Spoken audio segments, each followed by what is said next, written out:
Hello and welcome to this latest episode of my YouTube channel, Kaya Kaynak 97. You may notice behind me, things have changed a little bit since my last video. I am no longer in Washington, D.C. I am in New Jersey, where I arrived last night or yesterday afternoon before having a little bit of a walk around New York. I took the ferry across the Hudson River, had a little bit of a sightsee, saw some friends, went to an Arsenal fan party, which is great. Lovely to see so many of you out here, and hopefully I'm going to be able to get to another fan party this evening. We've got Mikel Arteta's press conference later, so unfortunately the times sort of clash between the two things. So I might be a little bit busy, but I'm going to try my best to get there. Don't you worry about that, guys. I will try my best to be at the fan party tonight. So if you're there tonight, please do come and say hi.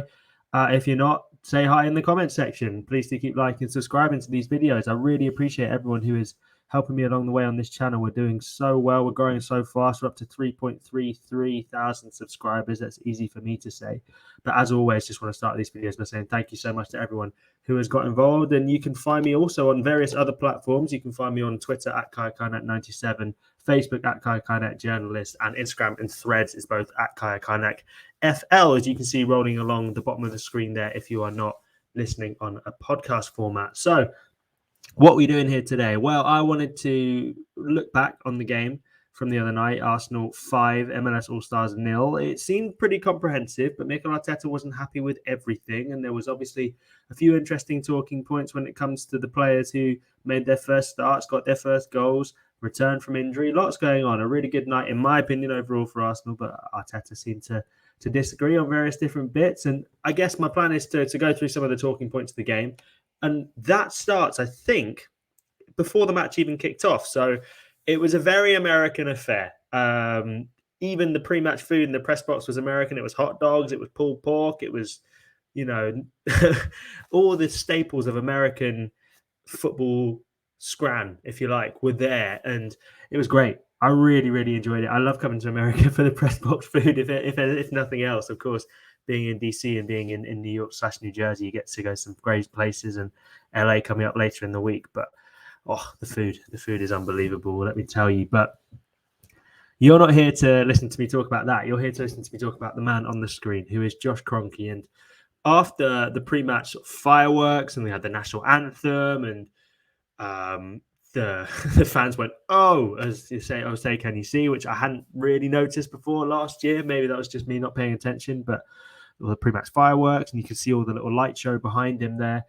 Josh Kroenke was wheeled onto the pitch. Now, interestingly, he came on at the same time as Don Gruber, who is the MLS commissioner, and the owner of DC United, whose name escapes me, unfortunately. But he was the only one of the three who received cheers. The other two were booed quite roundly, but Josh Kroenke received a massive cheer from the Arsenal fans inside Audi Field. Now, think about whether that would have happened even, 18 months ago, 2 years ago. Not so sure.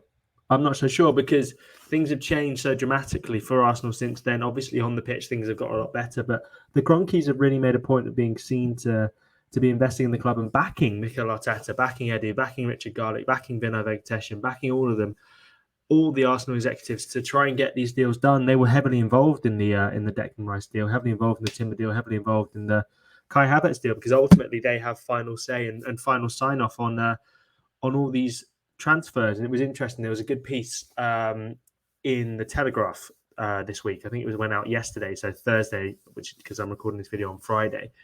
And in it, Tim Lewis was interviewed by Jeremy Wilson. He spoke about the influence that the Kroenkes have and how they've gone about changing their perception and how they've gone about changing things since the Super League, and an admission that was a mistake and they have to do a lot of earning people's trust back. But things seem to be going in the right direction for the Kroenkes. So I just wanted to start with a touch on that, because I don't think it's really been picked up that much in the mainstream media, if you like. But I think it's interesting that Josh Kroenke received such a warm reception from the Arsenal fans inside Audi Field. Now, on to the game. And very early on, Arsenal found themselves in front.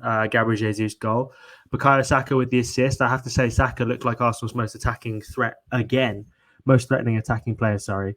A real problem down the right-hand side. It was interesting. The MLS All-Stars, maybe not the best of opponents to judge people against, given that they made 3 sets of substitutions along the night. They wanted to spread out the minutes. I think it was a squad of 30 players all brought in for just one game. And I don't think Wayne Rooney was too happy with the way preparations went and all that kind of stuff. But Saka did look really good yet again, just as he did against Nuremberg. Direct, pacey, problems, basically. All the issues that Saka normally causes, he was back on it again, and he got to the byline after a ball over the top, decided to come back, finds Gabriel Jesus on the edge of the box, and I'm pretty sure he meant it. He lobs Roman Berkey in the MLS All-Stars goal in off the post. Some people are suggesting he was maybe trying to cross to Eddie Nketiah at the back post. I think he meant it. I mean, let me know in the comments if you disagree, but I think he meant it with this shot. And I think certainly he's a player who's capable of scoring those kind of goals. I remember his first league home game for Arsenal against Leicester, where he scored a very similar goal as a lovely chip over the top into the goal against Leicester. I think it was part of a 4-2 victory, a crazy game on a day when it was about 38 degrees and similar temperatures almost to what it felt like in Washington, where it was only 27 at night, but 80% humidity. And the Arsenal players, despite taking an early lead, they struggled a little bit. And Mikel Arteta wasn't necessarily the most happy with how things were going. And he made sure to have a team talk with his team during a drinks break. He was not happy with how things were going. He was disappointed. I asked him about this after the game, and he said we were giving too many simple balls away. And he said the heat got to them a little bit. It shocked them a bit early doors. And I think that was definitely on display when a bit sloppy in possession. Listen, you're judging them to minute details, but if you're going to beat Manchester City this season, these are the standards you have to hold yourselves to. And yeah, just not quite on it as much as I think Arteta would have hoped for from the second preseason game of the season. Obviously, it was a first for a few of the players, and we'll get on to those who had their debuts a little bit later. But the second preseason game of this campaign, and he would have hoped maybe for a little bit more slickness at the back. Throughout the Nuremberg game, they never really looked under too much pressure until obviously the goal where Karlheim unfortunately gave the ball away. But playing out from the back, they looked pretty slick. And this game, they just struggled a bit. And I think against a more let's say, confident opposition. And Rooney said this in his post-match press conference where he said they had the chances, but they just didn't seem to have the confidence to take them, the MLS All-Stars. Maybe Arsenal could have been punished. Resurgent William Saliba, who looked amazing back on the pitch. He was superb. He got them out of jail a few times, as did Gabriel. And I think, just their playing out from the back was a little bit lacking. Just a little bit lacking. And that's something to keep an eye on against Manchester United, where it's a slightly better opposition. Potentially more punishments if you make mistakes. And just want to keep an eye on, because it was an issue for Arsenal defensively, and they don't want to keep conceding chances, of course, but they are going to an even more offensive style next season with Havertz coming in, a more offensive midfielder replacing Xhaka, slightly more defensively minded. So that's going to be an issue they have to keep an eye on next season. But despite that, they weren't punished, and as you can see there, Leandro Trossard put them 2-0 up with a superb finish. I mean, Arteta told me after the game, he said, we were decisive in both boxes, sublime in both boxes. And I think Trossard's finish was a perfect example of that. Received the ball again from Bukayo Saka, who got 2 assists on the night and was given the MVP of the game. Another very American part of the match, man of the match, I guess we'd call it back in the UK. But the MVP was the award he was given. He seemed very happy at the end to get it, if even slightly surprised. But his assist was to Trossard, who I thought was absolutely superb on the night. Trossard curled it in, edge of the box, past Berkey. Or was it a different goalie by that point? I think there was a raft of MLS substitutions around just before the half-hour mark. I can't quite remember.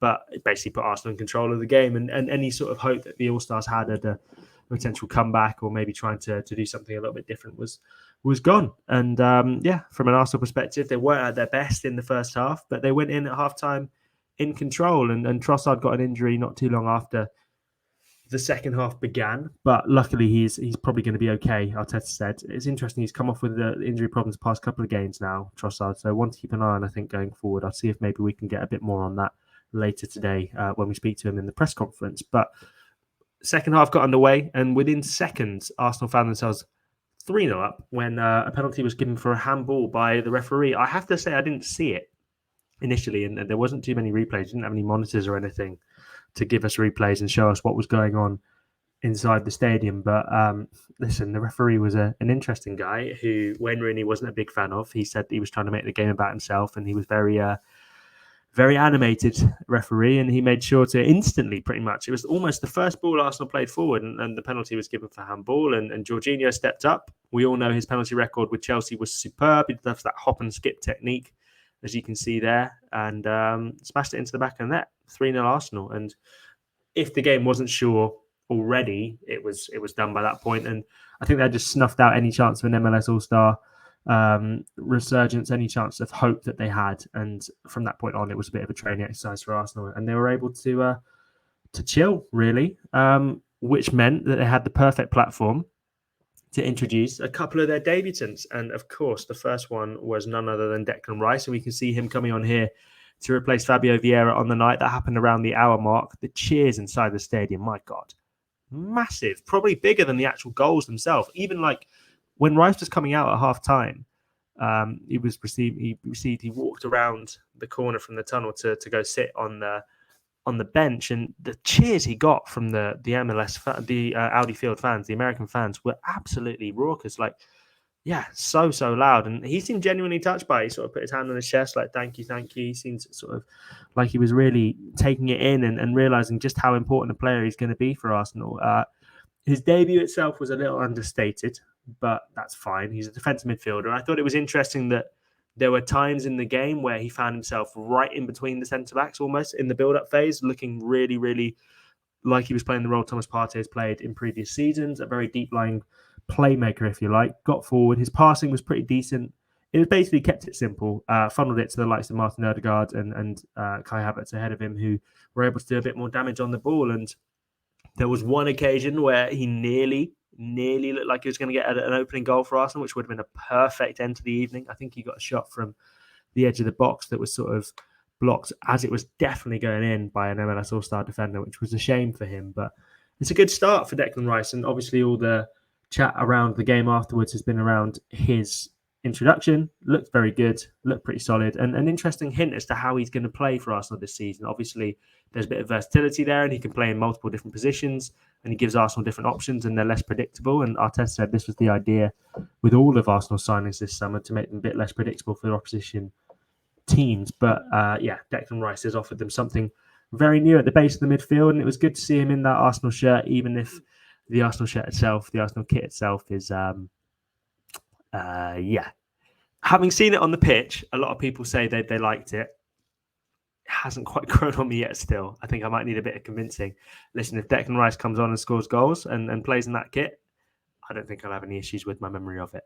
But he wasn't the only debutant who came on. The other was Jurrien Timber, who I think of the two was probably the most eye-catching debut. And I think Arsenal fans on social media afterwards were rightly very impressed. And we were all impressed in the press box as well. And we asked Mikel Arteta after the game about Timber, and his response was pretty interesting. He says, and we asked, the question was, how important do you think he's going to be? And Arteta said, I think you've seen tonight, he's a really versatile player. We can use him in different positions within those positions. He gives you the capacity to invert and occupy different spaces. He's so comfortable on the ball in that phase. And as well, he's got that aggression in the duels and that dynamism, which I really like. You saw his first action, high press, won the ball straight away, won the duel and was ready to go. He's going to be a really important player for us. And I think we saw a little snapshot really of the kind of player Jurrien Timber is. And Arteta kind of sums it up very well there. Basically, right side is Zinchenko. I know it's not necessarily a hot take at this point to say that, but he was so narrow during the build-up at points. He was coming right in line with the centre circle pretty much. And that's what we've seen Zinchenko do on the other side. He looked really good on the ball. I've seen various compilations going around of him building up, and people calling it a build-up machine. I have to say I agreed with that. I thought he looked really good. And as well as that, he brings you a bit more defensive solidity that, I don't know, maybe someone like a Zinchenko on the left side doesn't always offer. So it's kind of the best of both worlds. Obviously, it's very early doors, and the opposition, you have to take them into account. It'd be interesting to see how he fares against Man U with some of their wingers. And, I don't know, Jadon Sancho could cause him problems. Anthony could cause him problems. It'd be interesting to see how they cope, how he copes with that. But it was certainly or Marcus Rashford even, probably a bigger test. But it was certainly a good debut for Jurrien Timber, who looked everything that we expected him to be, every inch of what we expected him to be. And we spoke to him before the game, and he seemed like a lovely guy. We spoke to him after the MLS All-Stars Skill Challenge. He seemed like a really nice guy. He's sort of a little bit shy, maybe a little bit reserved in some of his answers. But he basically said that Arteta was a huge reason as to why he came to the club. And another player, Declan Rice, referenced it as well. Havertz referenced it when we spoke to him in Germany, and they're all referencing how important Arteta's been to convince them to come. And Timber's another one who is keen to work under Arteta, and it's great that he's gotten through the door, because I think he's going to be a really special player for Arsenal, and the early signs are that he's going to be a really important player. He looked really good last night, different from Ben White. Not better or worse, I don't think, but different. White obviously moved in centre-back, where he can play a bit more defensive role. Timber just offers something a little bit more on the ball, I'd say, a little bit different, but really, really interesting player, a really interesting signing for Arsenal that, again, we spoke about, and that's going to be a theme, I think, across the season. It gives them that versatility that maybe they've been lacking in previous seasons, where they've been a bit more predictable. Now we've got no idea how they're going to play, and it makes things so exciting from an Arsenal fan and journalist perspective. So, moving on throughout the game, they then went on Arsenal to score a fourth goal, and it was Gabriel Martinelli who got it. A lovely ball through from Martin Ødegaard through to him. And I just want to say a little bit about Ødegaard before I get on to Martinelli in a bit more detail. How classy did Martin Ødegaard look? This was his first game back really since pre-season begun, because obviously he missed out on the game in Germany with a thigh knock that he's picked up in the warm-up for that game. But he told us, we spoke to him before at the press conference on Tuesday, and he said he was feeling absolutely fine and ready to go. So yeah, he's back to his imperious best, looking really classy on the pitch, elegant and just passing supreme. All the kind of things you want to see from that right-sided 8 player, and all the kind of things you want to see from the Arsenal captain. But the man he played in, of course, was Gabriel Martinelli, who himself was making a comeback. This was his first game since a tackle from Moises Caicedo ended his season against Brighton all the way back in May, and he's been basically working throughout the off-season the entire time to get back to full fitness, and he wasn't ready to play against Nuremberg. He was only on the bikes on the pre-season training, the open training, on Monday, but he trained on Tuesday and is now back and ready to take part in the team. And he got spoke to after in the mix zone. He said, yeah, it was difficult to miss the last 2 games of the season, and then I went on a break and tried to recover as soon as possible. That's what I did. And now I'm fully back and ready to go again. And from the finish, I'd say that's pretty accurate. It was a very almost Thierry Henry-like finish, the way he just powered down that left-hand side, got into space, and just curled it, P-rolled it right past the goalkeeper into that one position of the net that he just couldn't reach.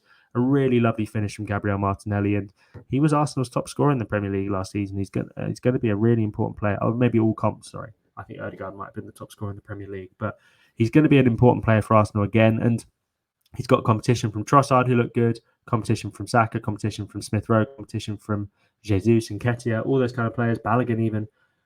Various different players can play in the position he's going to play, but he's looking like he's ready for the fight, and that's the kind of stuff you want to see. And obviously, another young talent that Arsenal have been able to extend in terms of the contract. Finally, the 5th goal that Arsenal were able to get then came from Kai Havertz, who was getting quite a lot of stick after the skills challenge. I don't think the MLS really helped him with the tweet saying that he was the first player ever not to score in the headers and volleys challenge. I don't know how Arsenal would have felt about that, or how he would have felt about that they were putting that out there. I don't think it was very helpful, given that it was just sort of a bit of fun and games, really. It was a very weird event, the skills challenge. It was good fun, but it was an interesting event. And listen, the reason he didn't score clearly is because he was saving his goals for the actual game, and managed to get one in. A very nice finish, a lot of power, almost a bit of anger behind it. He must have seen all the stuff he was getting on social media, and he clearly wanted to silence a few doubters. But it was interesting, the positions he picked up for that goal was very similar to the positions Granit Xhaka was taking last season, and it was in the box,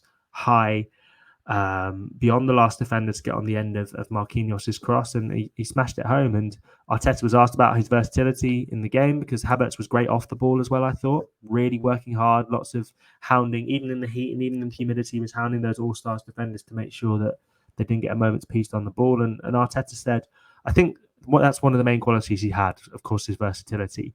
He gives us something different with his quality. His height, for example, where he can be a target man if we need to beat the press. He's playing at the attacking midfield position for now, but I'm sure throughout the season he'll be used in different positions. So we've all been wondering, where's Kai Havertz going to play? Is he going to be this left 8? Is he going to be a centre forward? Is he going to play something different?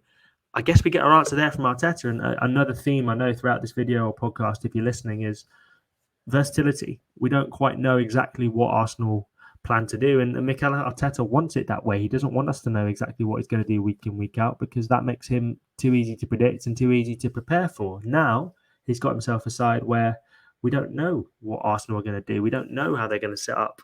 You can't really miss them in that kit, but they can sort of surprise you. with how they're going to do things this season. And I think that's really interesting from an Arsenal perspective, really exciting as well from an Arsenal perspective, just to see them try something new.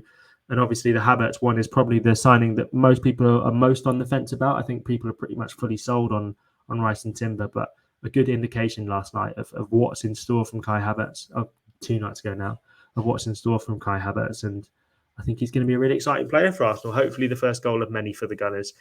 Right, that sort of rounds up all the coverage of the game I wanted to get through with you guys. I want to just go through a few of the talking points. So hope you enjoyed it. I'll put a few links to some articles that I've written, my talking points in the game, talking about Saliba, a bit more in depth about him and his return and sort of the process behind that, a bit more about Timber, a bit more about Havertz, and a bit more about Rice as well, and what Arteta had to say on all those things. So I'll try and put those in the show notes below, in the description, of the YouTube video. In the meantime, please do keep liking and subscribing to these videos. It helps me more than you know. I really appreciate all the support we're getting. And yeah, I'm going to kind of try and keep bringing these reactions to you. Let me know if, this is all trial and error. So let me know if there's something you want to see in terms of post-game reaction that you haven't seen here and you might think it would be something different or something good for me to add to these videos or podcasts, again, if you're listening. In the meantime, thank you so much. I'll be bringing you live coverage of the press conference later today, like I said earlier, and then it's game day tomorrow, Arsenal versus Manchester United here in New Jersey. So it's a whistle-stop tour before we're off to LA. It's flying by. It's going by so quickly. I think we're over halfway through the preseason tour now. Wow, where's that gone? Thank you, everyone who has joined in this video. Thank you, everyone who's watched. And yeah, your support means so much to me. Really appreciate it. I'll be back with you very soon. Hopefully tomorrow. If not, then the day after. And yeah, speak to you soon. Cheers, guys, and bye-bye.